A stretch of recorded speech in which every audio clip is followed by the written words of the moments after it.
नमस्कार साथियों, आपका राष्ट्रीय एजुकेशन हब में स्वागत है। दोस्तों, मेरे चैनल को सब्सक्राइब करना और ज़्यादा से ज़्यादा शेयर करना। दोस्तों, मैं आपका टाइम खराब ना करते हुए आगे के क्वेश्चन की ओर बढ़ता हूँ। आज अपन बात करेंगे मेवाड़ राजवंश के गोइल वंश का वास्तविक शासक माना जाता है। यानी मेवाड़ जो राजवंश है, मेवाड़ राजवंश के गोइल वंश का वास्तविक शासक माना जाता है। किसे माना जाता है साथियों? बप्पा राहुल को। किसको माना जाता है?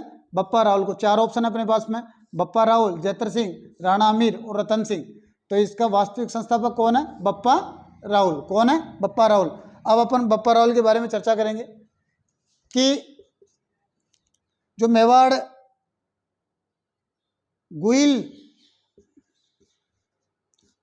गुइल के बाद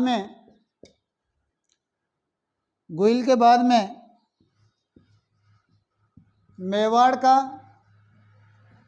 जो प्रतापी शासक है ना, प्रतापी शासक कौन हुए? बप्पा राहुल हुए। कौन हुए? बप्पा राहुल हुए, जिन्हें गोइल वंश का वास्तविक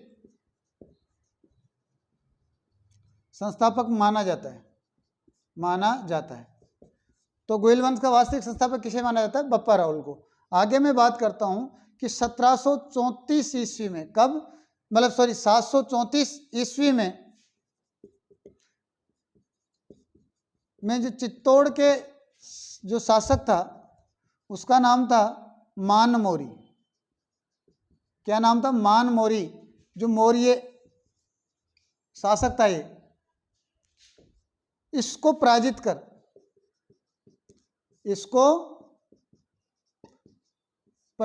कर बप्पा ने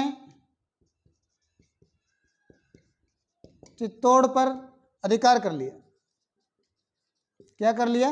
अधिकार कर लिया।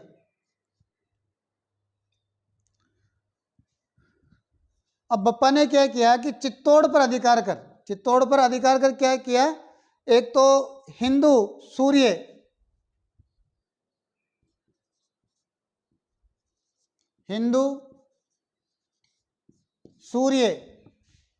राजगुरु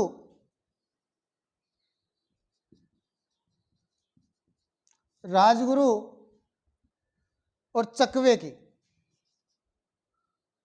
राजगुरु व चकवे की क्या करी? उपाधि धारण की।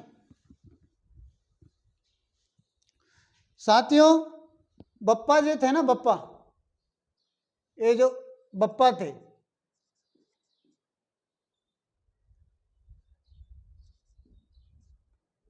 बप्पा के गुरु का नाम था हारित ऋषि। क्या नाम था? हारित ऋषि। इनके क्या, कौन थे गुरु? बप्पा की जो राजधानी थी, बप्पा की राजधानी की अपन बात करें तो वो थी नागदा। क्या नाम था इनकी राजधानी का? नाम नागदा। इनका डॉक्टर ओझा के अनुसार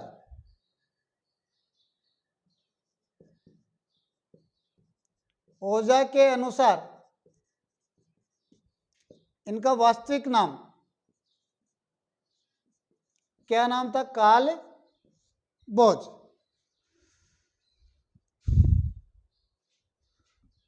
और इसके साथ में ही वीर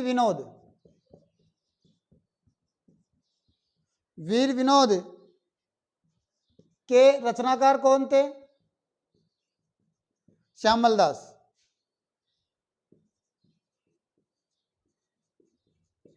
कौन थे? श्यामल दास थे। वो बताते हैं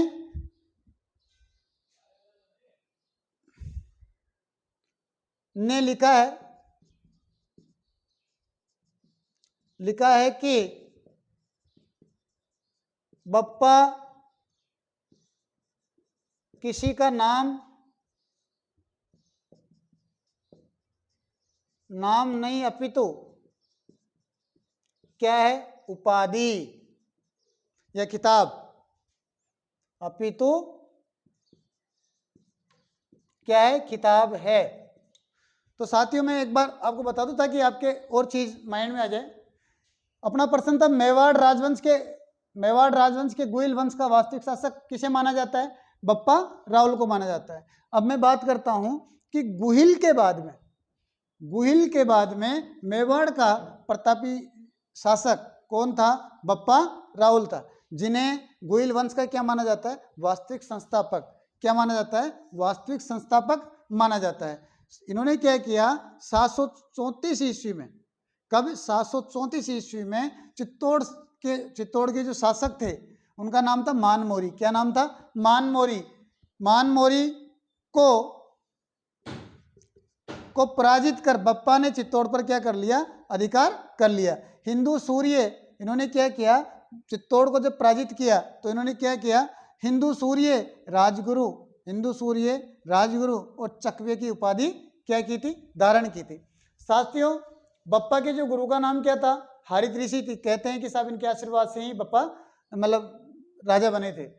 इनकी राजधानी, बप्पा की राजधानी का नाम क्या था, नागदा। और डॉक्टर जो ओझा है गौरीशंकर हीराचंद जो ओझा है, उनके अनुसार इनका वास्तविक नाम क्या है, कालभोज मानते हैं। इनका वास्तविक नाम क्या मानते हैं, कालभोज मानते हैं। वीर विनोद के रचनाकार कौन है, श्यामल दास है। वीर विनोद के रचनाकार कौन है, कविराज श्यामल दास ने उसमें वीर विनोद में लिखा है कि बप्पा किसी का नाम नहीं अपितु क्या है, किताब। तो साथियों मैं अगले प्रश्न की ओर आगे बढ़ता हूं। इतिहासकार सीवी वेद ने किस शासक की तुलना चार्ल्स मार्टेल से की, मतलब इतिहासकार सीवी वेद ने किस शासक की तुलना चार्ल्स मार्टेल से की। Number 1 Bappa Rawal, number 2 Maharana Kumbha, number 3 Maharana Sanga और नंबर 4 रतन सिंह। तो साथियों चार्ल्स मार्टेल की तुलना बप्पा राहुल से की, ठीक है। अब मैं बप्पा राहुल से संबंधित इंपॉर्टेंट फैक्ट देना चाहता हूं कि बप्पा राहुल ने कैलाशपुरी में बप्पा ने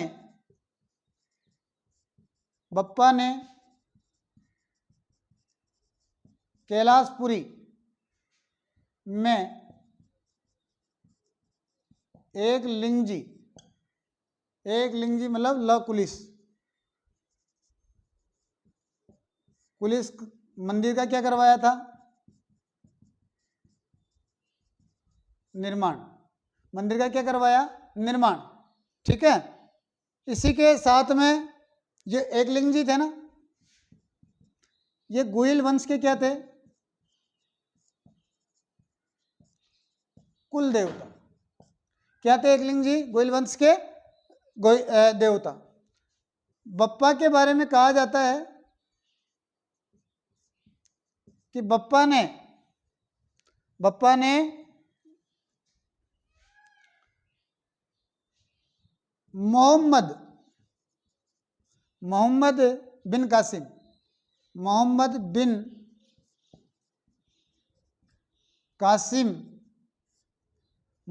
कासिम को क्या किया था,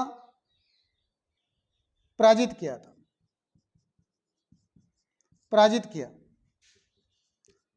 और ये मोहम्मद बिन कासिम को पराजित किया, इसी कारण सीवी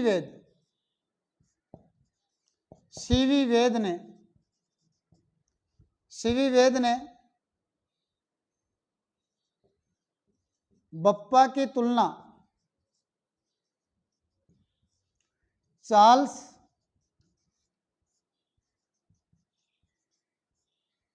मार्टेल से की है।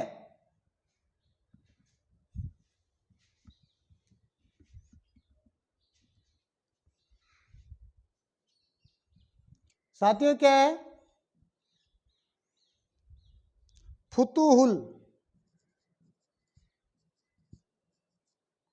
फुतुहुल बलदान एक ग्रंथ है, उसमें लिखा हुआ है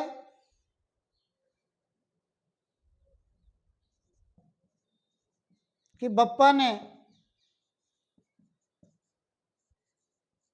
मूर्ति पूजा पुनः क्या की, प्रारंभ की।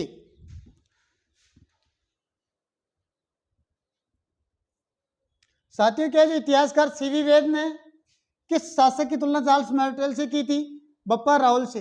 क्योंकि जो चार्ल्स मार्टेल जो है ना, ये फ्रांसीसी सेनापति था और ये पहला व्यक्ति था चार्ल्स मार्टेल जिसने मुसलमानों को हराया था, ठीक है ना। और यह बप्पा राहुल, यहाँ बात करता हूं मैं, बप्पा ने कैलाशपुरी में क्या किया, एक लिंगजी या उसे लकुलिश भी कहते हैं, मंदिर का क्या करवाया, निर्माण। ये जो एक लिंगजी जो मंदिर है, ये यह एक लिंग जो देवता है, ये गोइल वंश के क्या है, कुल देवता है। गोइल वंश के कुल देवता कौन है, एक लिंगजी, ये याद रखना। इस कारण सीवी वेद ने, मतलब बप्पा ने मोहम्मद बिन कासिम को, बप्पा ने किसको, मोहम्मद बिन कासिम को युद्ध में हराया था। इसी कारण सीवी वेद ने बप्पा की तुलना किससे की थी, चार्ल्स मार्टेल से की थी। फुतुहुल बलदान एक ग्रंथ है, फुतुहुल बलदान नामक ग्रंथ के अनुसार, फुतुहुल बलदान नामक ग्रंथ के अनुसार बप्पा ने मूर्ति पूजा पुनः क्या की, प्रारंभ की। तो साथियों, अगले क्वेश्चन की ओर चलते हैं। 1227 ईस्वी का भूताला का युद्ध किन शासकों के मध्य हुआ?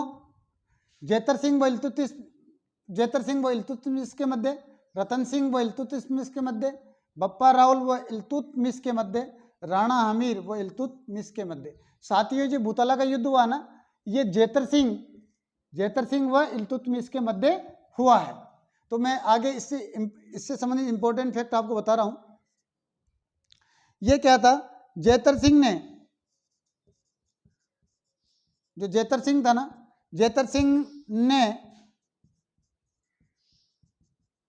ने परमारों से, जेतर सिंह ने परमारों से क्या छीना था,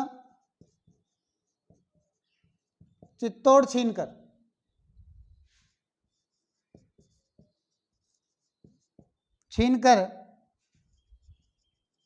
अपनी क्या बनाई थी, राजधानी, क्या बनाई थी, राजधानी बनाई थी छीनकर। जो भूताला का युद्ध हुआ था ना,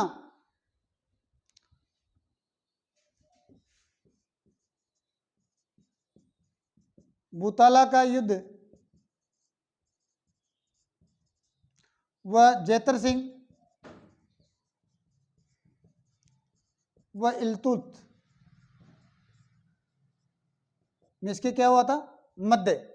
साथ ही भूताला के युद्ध का वर्णन के ऊपर बात करें, जो भूताला का युद्ध है, इस युद्ध के वर्णन की अपन बात करें, भाई इसका वर्णन कहाँ मिलता है, तो इसका वर्णन मिलता है जयसिंह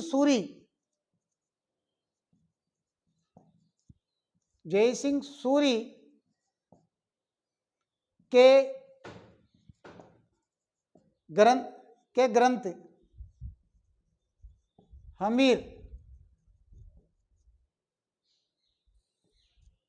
हमीर मर्दन में क्या है, मिलता है।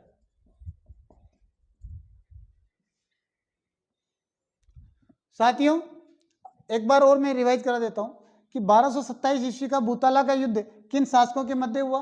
तो वो शासक थे जेतर सिंह व इल्तुतमिश के मध्य। साथियों, क्या है, जो जेतर सिंह ने क्या किया, परमाणु से चित्तौड़ छीनकर, चित्तौड़ को क्या बनाया था, अपनी राजधानी। तो इन्होंने, जो जेतर सिंह ने किससे चित्तौड़ छीना था, परमाणु से, और छीनकर क्या बनाया, राजधानी बनाई। और भूताला का जो युद्ध है, भूताला का युद्ध जेतर सिंह को इल्तुतमिश के मध्य हुआ था। लेकिन अब बात आती है कि इस युद्ध का वर्णन कहाँ मिलता है, इस युद्ध की जानकारी कहाँ मिलती है? तो भूताला के युद्ध की जानकारी जयसिंह सूरी ने एक ग्रंथ की रचना की थी जिसका नाम है हमीर मर्दन। तो जयसिंह सूरी द्वारा रचित ग्रंथ हमीर मर्दन से इसकी क्या मिलती है, जानकारी मिलती है। साथियों, इसी के साथ में क्लास खत्म होती है। मुझे आशा है कि आपको क्लास अच्छी लगी होगी, और क्लास अगर अच्छी लगी हो तो ज़्यादा से ज़्यादा शेयर करो और मेरे चैनल को सब्सक्राइब करो। जय हिंद।